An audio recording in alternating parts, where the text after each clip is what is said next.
Okay. No, go ahead. Go ahead, Mary. Thank you, Mary. Good afternoon. My name is Mary Chan. I'm a retired physician. I spent half of my career in academic medicine and half in private practice. My greatest lifelong desire was to be a healer. But just before I retired, I came to the realization that I have never healed anyone. Patients heal themselves from the inside out.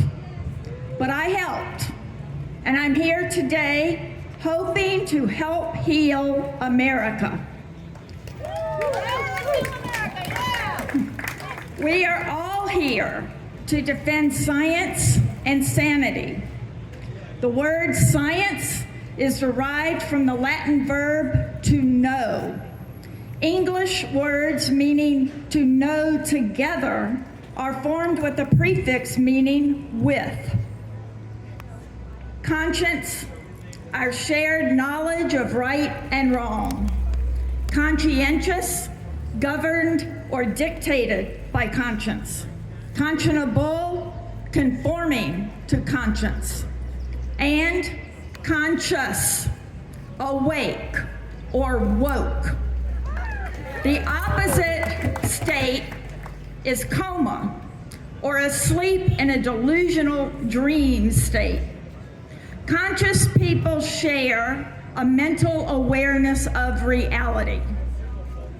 Sanity is from the Latin word for health. Insanity is sickness. We stand here in support of science and sanity, in support of knowledge and health, in support of biomedical research and state-of-the-art healthcare. We share a passion for what we know is true. Americans voted for targeted, precise, surgical excision of excess federal spending. That is not what we got. We gathered here last month to defend science from a man wielding a chainsaw. Today, that image seems almost quaint. Alarm, screaming, red alert, awakened us from an unconscious sleep. We are now fully aware and vigilant to the fact that the so-called commander-in-chief is waging war on us and causing unconscionable harm. Everyone and everything we love is under assault by air, land, or sea. Weapons of war are being indiscriminately deployed against us, and we don't yet know how to defend ourselves. Every aspect of our lives is threatened or has been assaulted. Nobody voted for this. Nobody voted for this. That's right. It must stop. Our natural instinct is to retreat and hide. But if we do, we will be hunted, overpowered, and captured or killed, and for some, it won't be a metaphor. We must resist the urge to run. We must stand our ground. That's right. But make no mistake, our infrastructure has been maimed and crippled, and there will be more casualties and real deaths. So here we are, following our conscience, standing in solidarity with each other in our shared knowledge of right and wrong. We demand an end to the chaos, an end to the painful destruction of democracy, and a return to sanity. We are filled with anger, fear, and grief. We rage because we care, because we and the people we love are being harmed for no rational reason. We stand in solidarity and channel our rage into peaceful protests, active resistance, and constructive movement. We stand to resist abuses of power and to demand an end to the violence being waged upon our American way of life. Let me finish painting the picture using the languages of modern warfare in my profession. Cluster bombs have dropped on DC, causing unconscionable damage to or destruction of every federal agency and branch of government, with intended collateral damage to every aspect of our lives. Dirty bombs, called tariffs, dropped on Wall Street and Main Street, causing radioactive fallout to American businesses, other countries, and poor people everywhere.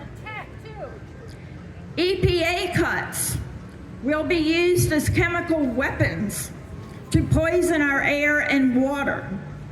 The NIH, DHS, USAID, Medicare, Medicaid, the FDA, and the VA have been converted into biological weapons, imperiling the health and welfare of every human on Earth.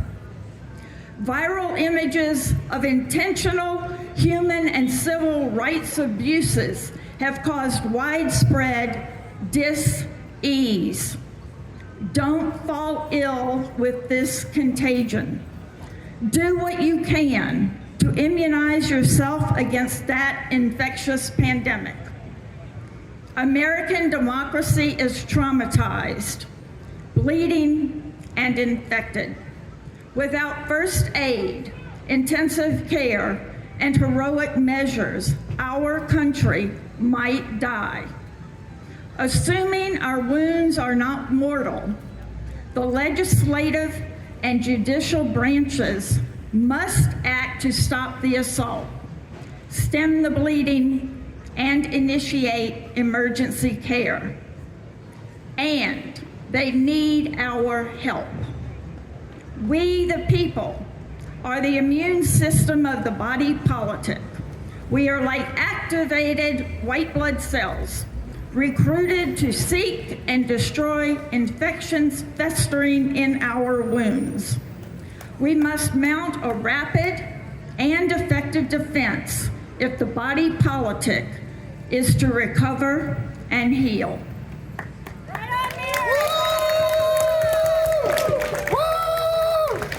Do I have a couple more minutes? 2 more. Healthcare in America is a complex organism made up of many organ systems, some seemingly unrelated, but insult or injury in one organ often causes adverse effects in others. Our medical schools are built on a strong educational foundation. Elimination of the Department of Education will adversely affect the health and education of our children, and over time, erode the quality of our physicians. Congress structured Medicare and Medicaid to fund postgraduate medical training. The NIH, as you've heard, provides salary support for senior researchers and postdoctoral trainees who do the science the NIH funds. Without funding from Medicare, Medicaid, and the NIH, postdoctoral biomedical training will be seriously curtailed as medical schools and teaching hospitals become more and more financially stressed. Inevitably, the quality of health care will decline or will become more expensive, or both. NIH-sponsored basic biomedical research, as Dr. Vance so clearly educated us about, is the foundation of the private sector pharmaceutical and biotech industries. The NIH pays for the bulk of the basic science done in America, the result of which often, but not always, leads to clinical trials and private sector investment in drug development and biotechnologies. When, not if, the private sector has to do and pay for its own foundational research, the prices of drugs and medical technologies will skyrocket. This is insane. Stand up for science and sanity like your life depends upon it, because it does. Stand up for science and sanity. Stand up for science and sanity. Stand up for science and sanity.